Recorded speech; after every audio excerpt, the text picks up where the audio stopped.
বাহ, কোথায় যাচ্ছিল আর কোথায় গিয়ে মানে শেষ করলো পাকিস্তান।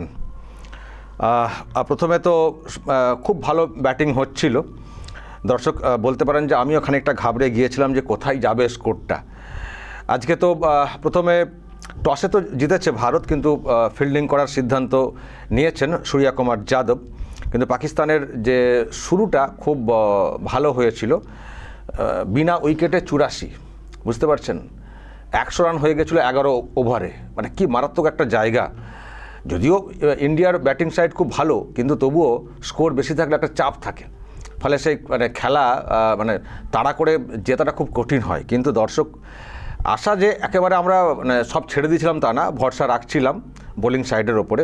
তবে প্রথম দিকে বল না সে অর্থে মানে সুইং করাটা খুব একটা দেখছিলাম না। তো যাই হোক, পরের দিকে যেভাবে এসছে, এবং অবশ্যই আজকে কিন্তু কোনো নো ক্যাচ মিস, কোনো ক্যাচ কিন্তু আজকে একটাও কিন্তু কেউ ছাড়েননি, কোনো মানে আমাদের ফিল্ডার। দুর্দান্ত সব ক্যাচ হয়েছে, এবং কিপারও তো ক্যাচ ধরেছেন, উঁচু উঁচু ক্যাচ। মানে মানে শেষের দিকটা বেশ মজা এসে গেছে বলতে পারেন। 12-13 ওভারের পর থেকে বেশ মজা এসে গেছে। এখন শুধু আমরা অপেক্ষা করছি যে শেষ হাসিটার মানে কখন হবে। আমরা খুব পজিটিভ আছি। আমারও বলছি যে অনেকে হয়তো ঘাবড়ে গিয়েছিলেন, ঘাবড়ে যাওয়ার মতোই, কারণ যেভাবে হচ্ছিল।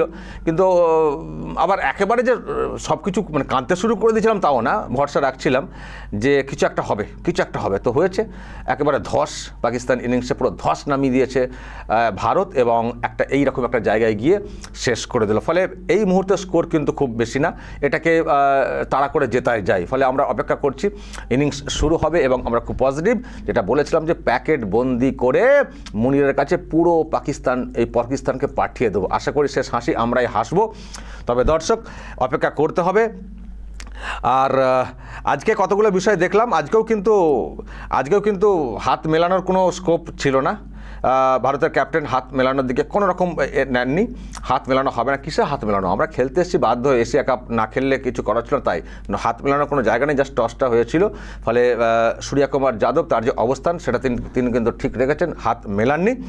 আর আজকে আরেকটা বিষয় দর্শক যেটা দেখলাম, আজকে কিন্তু আর ওই AK-47 মতো দেখানো, সেটা কিন্তু আজকে কিন্তু আমরা আর দেখিনি।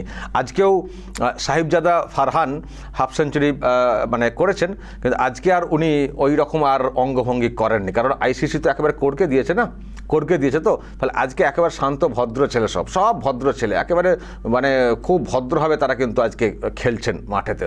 যদি এখন হারিস রাউফের কি হয় দেখা যাক। তো আজকে হাফ সেঞ্চুরির পরে আর AK-47 ধরার মতো চেষ্টা হয়তো হচ্ছিল কিনা জানি না, কিন্তু আজকে আর ওই রকমভাবে আর করেননি। মনে পড়ে গেছে যে ICC বেশ করকে দিয়েছে, কিন্তু মুশকিল আছে।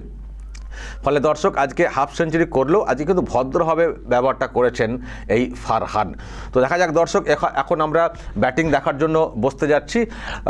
এবার কিন্তু স্কোর অনুযায়ী আমরা কিন্তু খুব পজিটিভ যে প্যাকেট বন্দি করে পাকিস্তানকে এবার পাঠিয়ে দেবো, কারণ 3-0 আর কোনো চান্স নেই। আগের ম্যাচে খুব লাফিয়েছিল মানে পাকিস্তান, যে আমরা মানে বাংলাদেশের ম্যাচে যে আমরা জিতে গেছি, ভারতকে চান্স পেয়েছে সামনে, আমরা হারাবো, শেষ ম্যাচটা আমরা হারাবো, কিন্তু সেই চান্স কিন্তু আমরা দেখছি না। যদি না কোনো বড় অঘটন ঘটে, ভারতের যা ব্যাটিং অর্ডার এবং যেভাবে আজকে মরিয়া হয়ে পুরো টিম খেলছে, প্রথম দিকে হয়তো উইকেটটা আসছিল না, কিন্তু পরের দিকে যেভাবে তারা খেলছেন এবং ফিল্ডিং সাইড যথেষ্টই কিন্তু আজকে আমরা দেখব খুব ভালো। আজকে কিন্তু সমালোচনা করার মতো কোনো সাইড নেই, এরকম নেই। এবং পাকিস্তান যে কীভাবে ধস নেমে যায়। তবে একটা কথা এই আর কি, প্রথম ইনিংসটা মানে প্রথম যে উইকেটটা তারা একটু রান করে ফেলেছে বলে এই পাকিস্তান টিমটাই এইরকম ধস নামা একটা টিম, তো এবার ঠকরাতে কোনো রকমের ফাইনালে উঠেছে। কিন্তু ওই আর কি, যখনই ওই জুটিটাকে ভেঙে দেওয়া গেছে, তো একেবারে হাল খারাপ হয়ে গেছে। ফলে দর্শক, আমরা অপেক্ষায় আছি শেষ হাসার জন্য। তাহলে কি এটাই বলবেন, বোধনেই কি বধ হবে পাকিস্তান? একেবারে এই বোধনেই মানে ষষ্ঠীতে আজকে পুরো প্যাকেটবন্দি করে দেওয়া যাবে, মুনিরের কাছে পাঠিয়ে দেওয়া যাবে যে ভাগ এখান থেকে। আপনারা কি ভাবছেন? নিশ্চয়ই আপনাদের বলার জায়গা থাকতে পারে। এবং ব্যাটিং অর্ডারে যেভাবে আজকে আনা হয়েছে, আজকে রিঙ্কু সিং খেলছেন, মানে বিগ হিটার। তো দেখা যাক দর্শক, ব্যাটিং অর্ডার খুব ভালো, এটা বলতে তো কোনো দ্বিধা নেই। তো এবার আমরা একেবারে টিভির সামনে বসে পড়বো, আর জার্সি পরে তো ফের বসে পড়েছি, আজকেও জার্সি ওড়াবো যদি আজকে আমরা মানে শেষ হাসিটা খুব দ্রুত হাসতে পারি। দর্শক বলবেন আপনারা যা দেখছেন এবং আপনাদের কিছু যদি বলার থাকে এবং কে কী বলবেন আজকের চ্যাম্পিয়নের ট্রফিটা মানে চ্যাম্পিয়নটা হওয়ার পরে কে কী বলবেন আগে থেকে বলতে শুরু করুন। চ্যাম্পিয়ন সময়ের অপেক্ষা দর্শক, এটা বলতে পারি, যদি না খুব বিরাট কিছু অঘটন ঘটে যায়। অবশ্যই বলবেন দর্শক যা বলার এবং নজর রাখবেন আরামবাগ টিভিতে।